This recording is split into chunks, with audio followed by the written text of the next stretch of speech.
ناچیز از گردم دیگر، از برف هم سردم دیگر، حتی که بی دردم دیگر، تنها ترین مردم دیگر.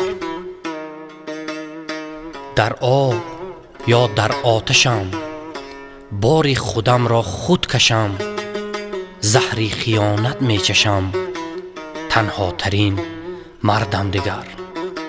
در چله و ماتم شدم، غم خورد دل را کم شدم، بیزار از می هم شدم، تنها ترین مردم دیگر.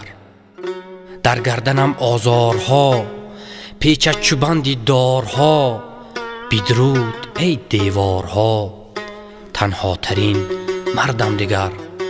ناچیز از گردم دیگر، از برف هم سردم دیگر، حتی که بی دردم دیگر، تنها ترین مردم دیگر.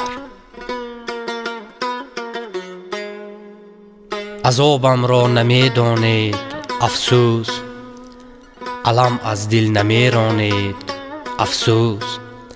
من از چشمانتان پی برده بودم، شما با من نمی مانید افسوس. فقط پیمانه ها هم راز من شد، شما بی عهد و پیمانید افسوس.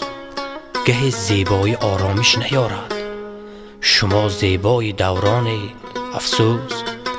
الفبای وفا هرگز نخواندید، غزلهایم نمی خوانید افسوس. شما محتاج شعر و شاعر نه، شما شهزاده پزمانید افسوس.